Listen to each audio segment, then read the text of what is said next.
Enjoy this free preview from My Outdoor TV. With the largest library of outdoor shows, we're the home of the adventurous, the champions, the legends. My Outdoor TV. Try us free.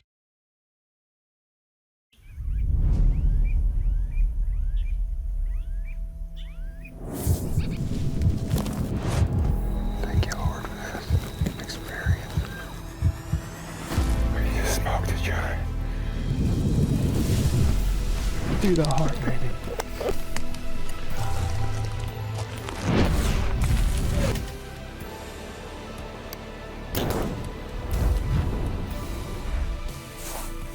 Good job, buddy. Good job.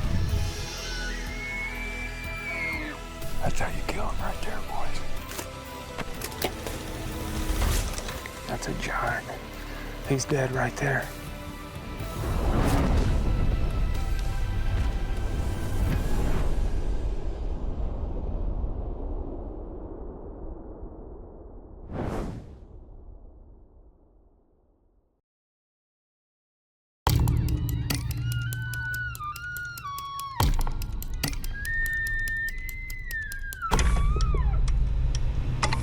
I've never even thought about passing a 340, if I'm being honest, until this trip. So I just need you to run it off, like bark at it whenever 340 starts to come out. Yeah, I think that's a good plan. I know how to bark. We'll get him out of there. Hey guys, welcome to another episode of Bowlife. This week, this hunt is probably my most anticipated hunt of the season. I've been waiting to draw this tag forever. It's a really coveted elk tag. And in this unit, there's just giant elk. Hunting with a good friend of mine, Dustin, the crew I've hunted with for a long time. We are gonna have a phenomenal week and hopefully kill the biggest elk of my life. So let's get started. Well, that didn't take long. Yeah, he's 60s at least. Here's some elk over here too. You know, the initial drive in, I mean, a few 350s, some 340s, probably 150 head elk in the first 5 miles. So, I mean, this is already better than anything I've ever experienced elk hunting, to be honest. Just the amount of bulls. I was kind of in shock, just laughing, smiling. We were all really giddy. We really knew it was going to be good, but that first initial drive in on day one, we all, like, it sank in where we were and the opportunity that was sitting right in front of us. And, you know, we just couldn't wait to get out there. And so we just got the glass out and started putting plans together. Like, this is the first time I've actually felt like that feeling you felt as a little kid the night before Christmas. Like we say that, but like, I haven't felt this way in a long, long time. Yeah, I've been waiting all year, like, you know, since we found out. And like, I get to do it a lot, but I mean, not as much as I'd like to out here, but I mean, whether I'm shooting or not, like, it's just a cool place. It's gonna be a special week.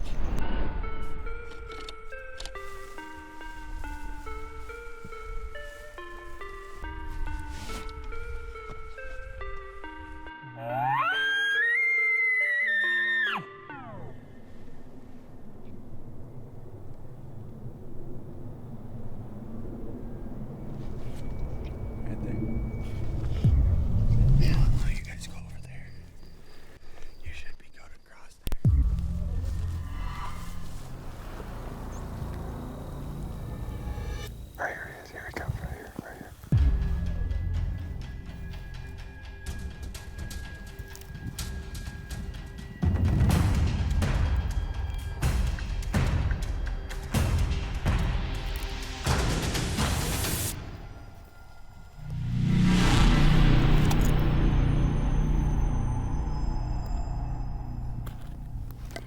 I would have swore he was going to try to get downwind, probably walk up this old barbed wire fence, but he went straight to Dustin.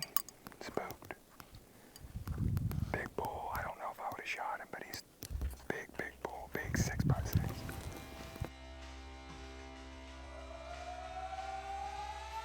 So when I found out I drew this tag, I pretty much wiped my whole September schedule. I just said, hey, if it takes me the whole month to get this done, so be it. Dustin already told me no problem if I needed that long, but it's just one of those tags where you don't want to settle, you don't want to rush it, and now I really feel like killing that bull of a lifetime is, a great possibility if I'm patient. So I'm waiting for something really, really big, and hopefully we can find it.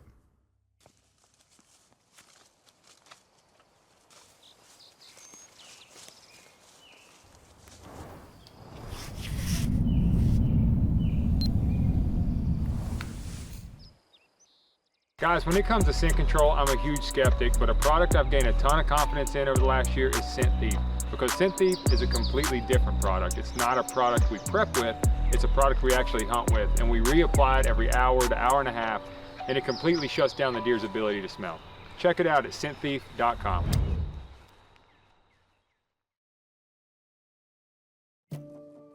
Bowlife is brought to you by Matthews Archery, First Light Camo, Lacrosse Boots, Spartan Forge Mobile Hunting App, Trophy Line Tree Saddles, Swacker Broadheads, Loophole Optics, and by Excel Archery Bow Sights.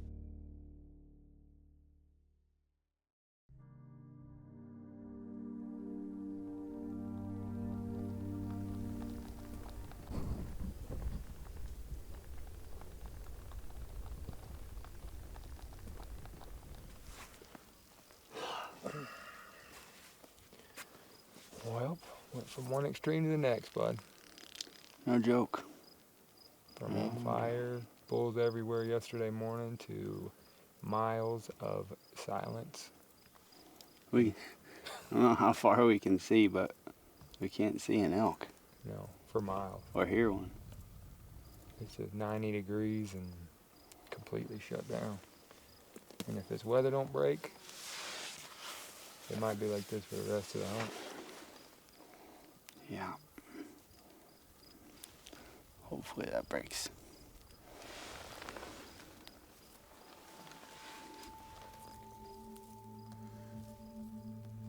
So this area is known to have some of the biggest bulls in the state. And Levi and I's style being so similar, if there was an area that I could find that was going to be really difficult to get to, I know that we would both be game for it. So where were we at this morning? Right here. Right where that bend of the river is. Mm-hmm. And this is that big valley right back in here? Yep. Yep, so there's the 3 ridges. Mm-hmm. And then just nowhere to get to it. Yeah, these are the 2 only options. Right. How many, what is that, 5 miles? 2, 3, 4, 5, 6 miles. 6 miles. What other... I mean, what would that? We got to cross the river? We got to cross the river. So we would start here? Yeah, start down here. Cross.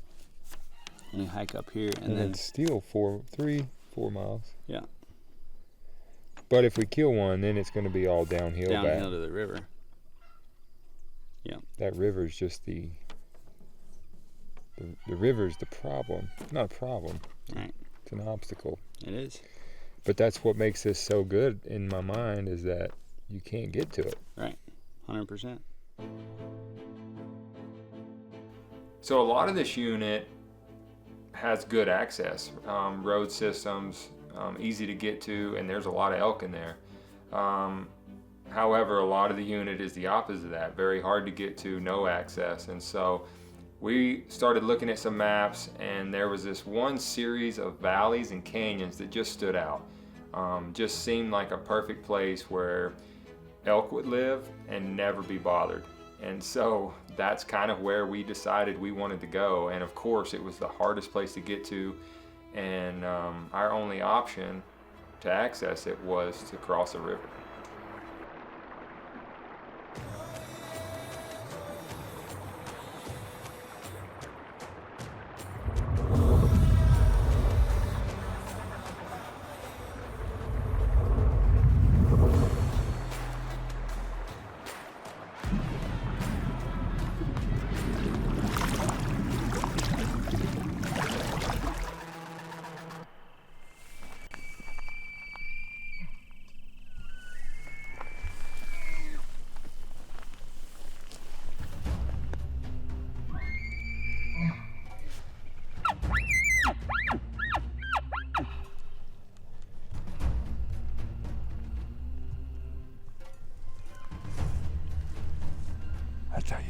right there, boys. It's kind of swirling right now. But yeah, here you go. It's gonna be out of the north, I think. Yeah. And then, so what we're calling the W back there is where most of those elk went, but that, you know, where the valley we want to get to on the left, we're just gonna have to stay on this far On south that side. sage, that what looks like a flat to us. Yes. That sage flat, stay on the south end of it. Yes, in those trees, Yep. and try to get that wind to go over. Yeah. And then that way, as the thermals start sucking down, maybe they'll suck down the backside. Okay. And then I don't know if you, what are you gonna watch? Just a mouth? As bad as I don't want to do this, I'm gonna go over here. Okay. And try to glass up those other drainages. Yeah. And see if those bulls don't come out in there, if they looped out of the bedding back Got it. a different direction, or if there's bulls. I guess if there's any bulls in there. Yeah. I mean, we're kind of gonna be in the game, but more than anything, I just want to get eyes on the ground and get a better feel for that valley. Sure. And if there's even any elk in there. Yeah. All right. Well. Good luck.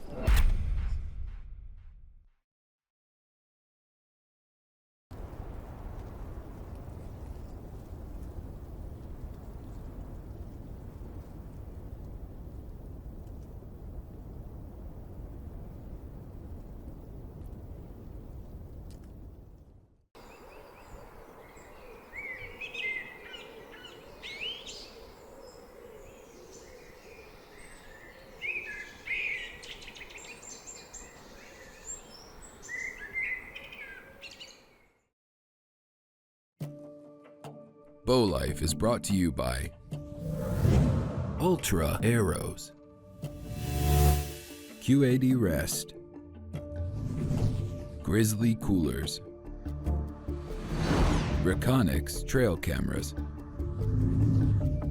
Last Chance Archery, Kanadi Taxidermy, Tack Thanes, and by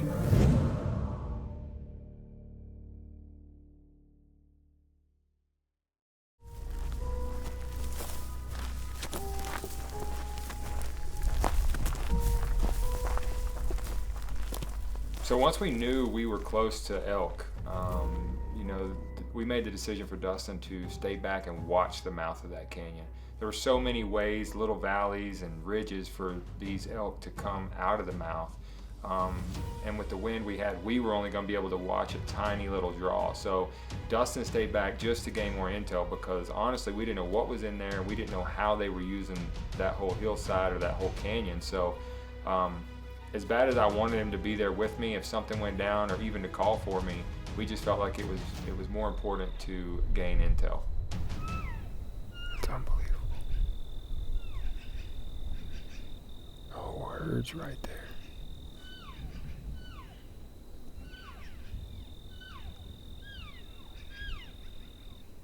I've never heard anything like that. There's got to be 100 elk right here within 200 yards.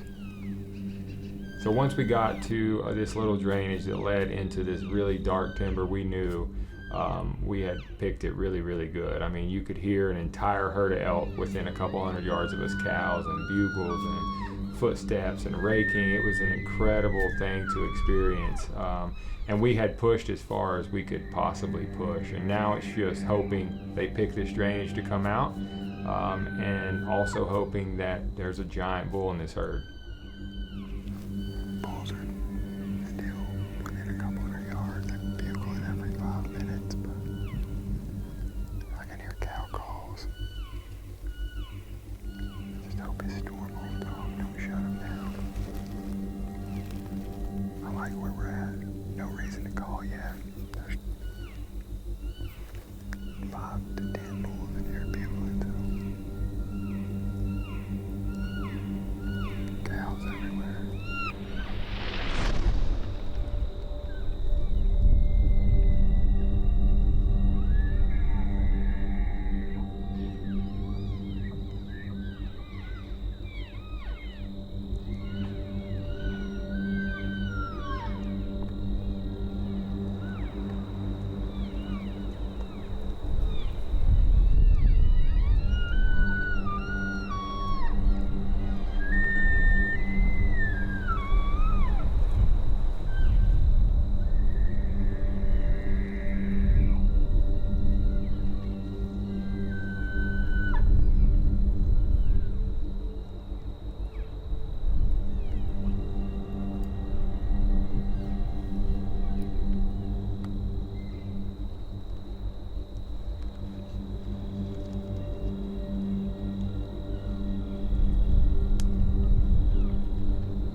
Closed captioning for Bowlife is provided by Last Chance Archery.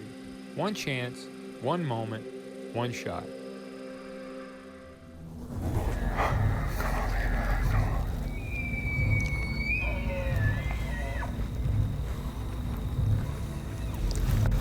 Here we go.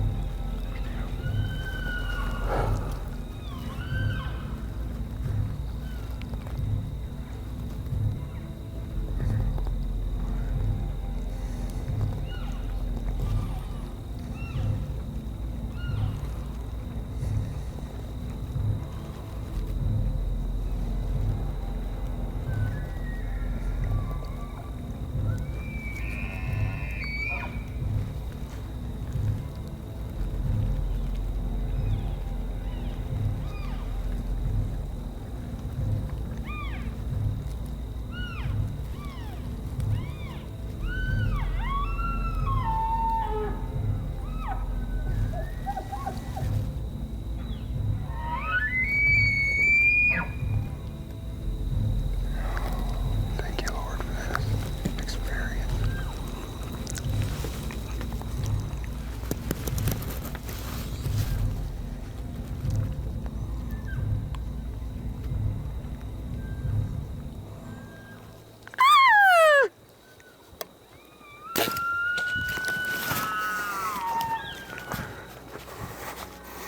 Watch him. Watch him.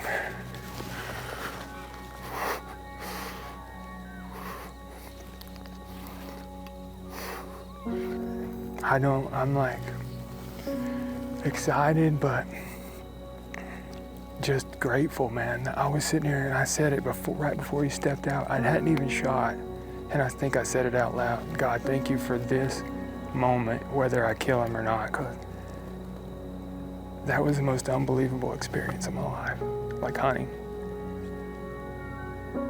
I don't even know what he is. He's got points everywhere, just stacked. This is what I love most about bow hunting. You know, a night like this, I've experienced a lot of moments similar to this in bow hunting where it's just such a silent, unintrusive thing. This whole herd had no idea that the giant bull was even taken out. They're still bugling, screaming, cow calling, and he runs over there and in seconds is done, and nothing ever knew. And so as those bugles faded off in the distance, the last footsteps came by and we walked up to my bull of a lifetime. It's like, this is why I bow hunt. This is what I love so much about it. Such an intimate experience, and just creates a really crazy feeling of gratefulness. And that's why I do it. Dude. We got him, dude. Giant. God.